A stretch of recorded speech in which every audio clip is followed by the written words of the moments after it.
To remove the fork slider from the forks, I typically remove the large Allen bolt at the bottom with an electric impact wrench. But this set of forks, that bolt would not come loose.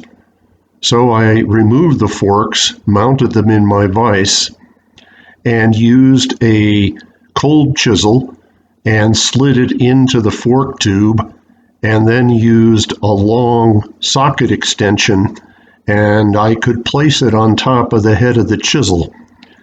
Then I could use a Allen socket that would fit the bolt, and while pressing on that socket extension on one end, I could go ahead and turn the bolt with a breaker bar, and I finally got it loose. So that's how I ended up separating the fork slider from the fork tube on this bike.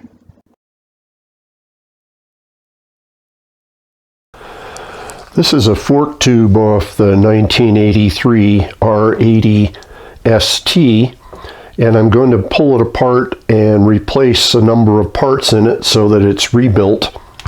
Now this one has a spring here on the end of the damper rod. That's not stock. That is an aftermarket product, and the idea is to prevent the fork from bottoming out. Now the damper rod is secured by a snap ring, and I'm going to use my snap ring pliers to remove it. To make it a little easier to work on, I mounted the fork tube in the rubber jaws on my vise, and you can see up here where the little ears are on the snap ring. That's what I'm going to stick the snap ring pliers into, and sometimes I need a screwdriver also to help pop that out of there. So we'll see how easy this one is to get out.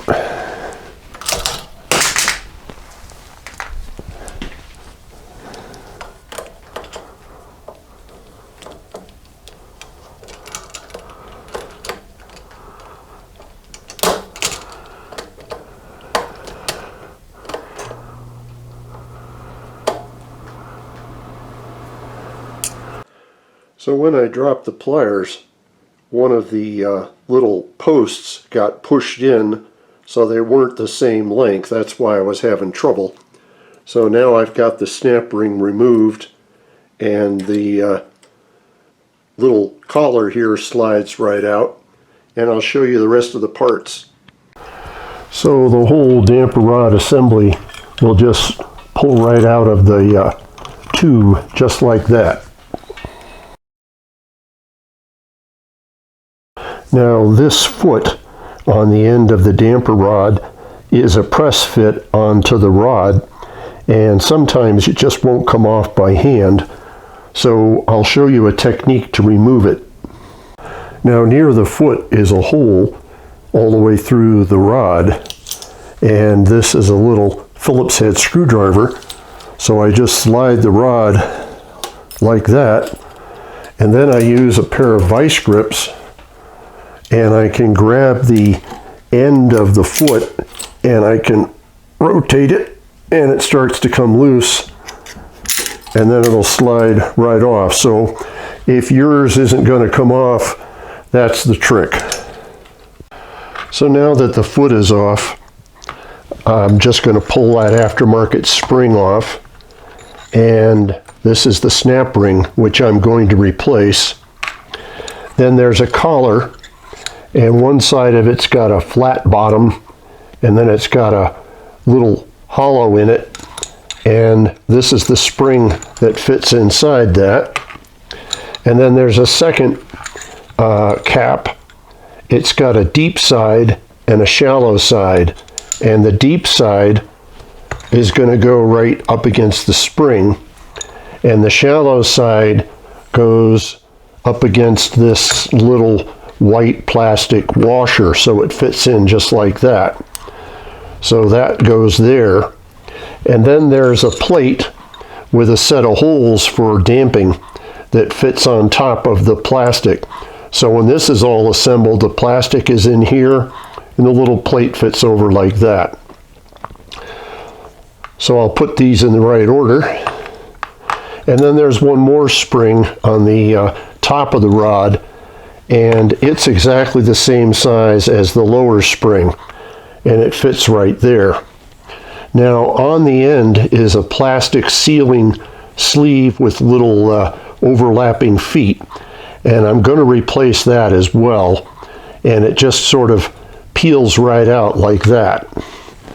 So this is all the parts of the damper rod assembly. Now I like to take a little 4-0 steel wool and just polish up the damper rod to get any crud off it and to keep it nice and smooth.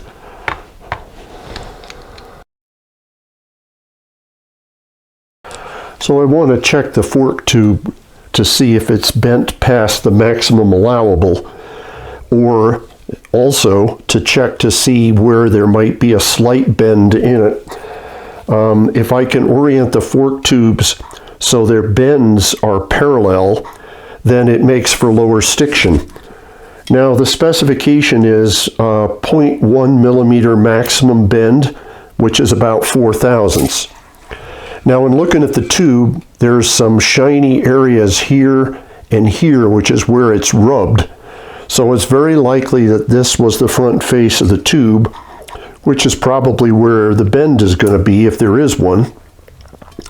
So I'm going to take half of the maximum, or 0.05 millimeters, which is about 2/1000 on a feeler gauge, and walk my way down the tube looking to see if it will slide under the tube or not. And right in here, it slides under. Now I want to mark that, so I'm going to put a little hash mark here and a little hash mark here, and then draw a line in between, because this is basically where there's a slight bend in the tube. And now I want to make sure that that's not too big, so I'm going to use my 0.1 feeler, and hopefully it won't slide under. And it's not. So there's a little bit of a bend here, but it's less than the maximum allowable. So this is the face of the tube that I'm going to put to the front, and I'll check the other fork tube as well to see where it might have a bend. So here's the two fork tubes after I checked them. The other one had a somewhat longer kinked area and a short little piece down here. However, all of these areas are less than 0.1 millimeter or 4/1000 worth of bend. So the tubes are still serviceable, so I don't need to replace them. Now these are all the original damper rod parts, and up above are all the ones I'm going to replace, which I got from Euro Moto Electrics. So the little plastic sealing sleeve that fits here, that gets replaced, and the two fork springs are going to get replaced. The little white washer gets replaced, and I'm also going to replace the snap ring. So I removed all the old parts I'm not going to reuse, and everything's in order. The first thing is to put the little plastic wiper ring in the groove, just like that. Then the top spring, then the perforated plate, and then the white washer. Then this goes on with the shallow side against the white washer, and then the spring for the bottom and the cap, and everything's in order on the damper rod. And then it'll be secured with the new snap ring when I insert it into the fork tube.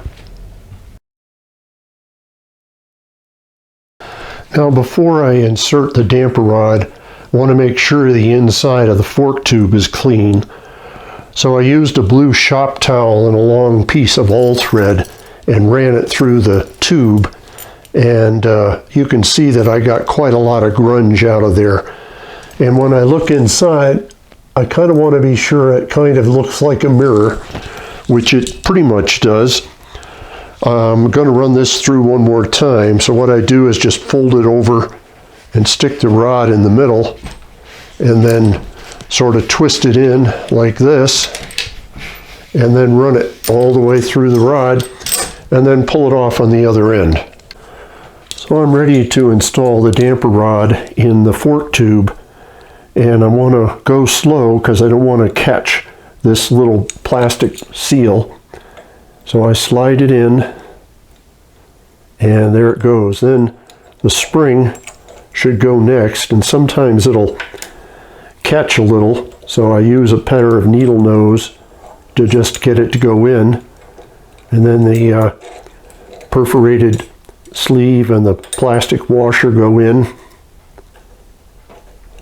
And then this one sometimes wants to hang, this little cap, so I just kind of carefully, there it goes. And then the other spring, and I dropped the cap off the end, and there we go. So that's as far as you can get it. I'm going to use a draw rod to compress everything so I can get the whole assembly together. So here's the draw rod. It's about 26-inch long piece of all thread. On this end is a big flat washer and another washer to fit over it, and a nut, and that fits on this end of the tube. And then on this end is another washer that's just about the right size to catch on the end of the end cap, but it leaves enough room that I can get the snap ring on. And there's one more little washer and a nut. So I'll show how I install that. So I inserted the draw rod on the back end, and it sticks out here on the front. And what I want to do is just push the damper rod back out of the way because I need some clearance. And then here's the end cap for the spring. And then what I do is install the flat washer, the small flat washer, and then the nut on this end.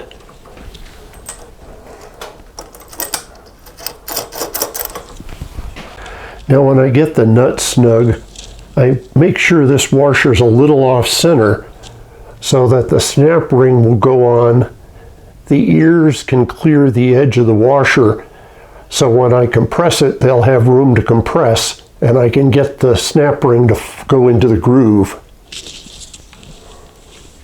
Now I use 2 wrenches to tighten up the 2 nuts, and as I do, this is going to compress the end cap far enough in that it'll expose the groove in the end of the fork tube. So I'm just tightening up the nut, and you can see the end cap is compressing into the bottom of the fork tube.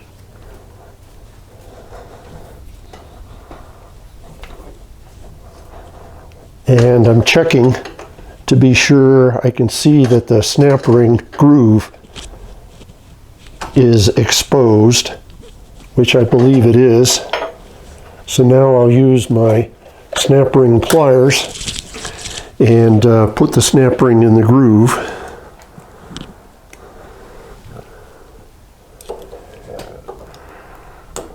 There we go.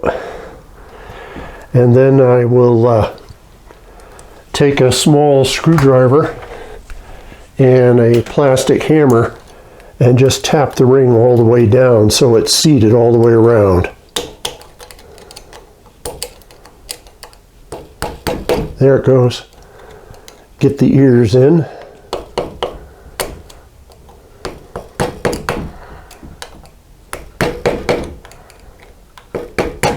Okay. And then I can back the nut off and take out the draw rod.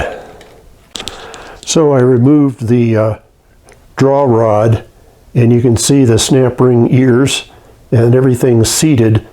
And this is the damper rod, and I pushed it out of the tube a little bit using the draw rod, and there it is. So I'm going to reuse that spring to prevent the forks from bottoming, and I'm going to put the foot on, and then I'm going to hold the foot on there so it won't fall off using the big Allen bolt and a brand new copper sealing washer. I'm not going to tighten that up all the way, it's just here right now to keep the foot from coming loose. And then when I install the fork tube into the outer slider, I'll be able to secure the damper rod with that big Allen bolt.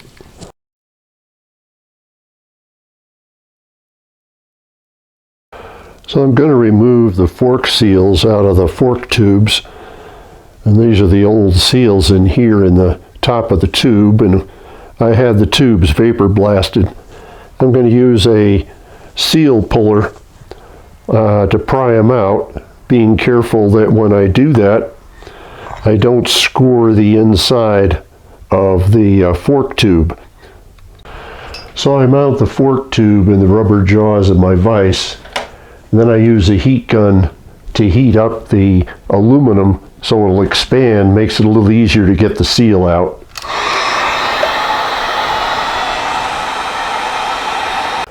So now that the tube is hot, I carefully put the tooth of the puller under the seal up against the lip, and then I just pry and it pops right out. So the old seal's removed.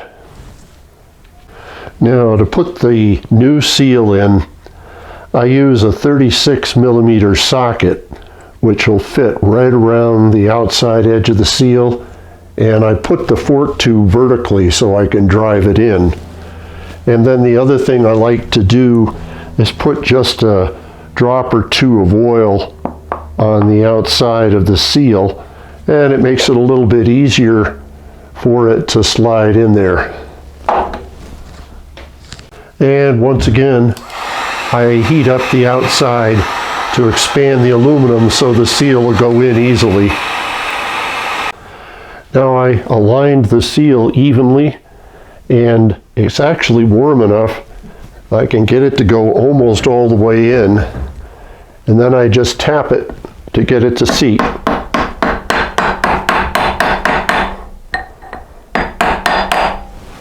And the new seal's installed.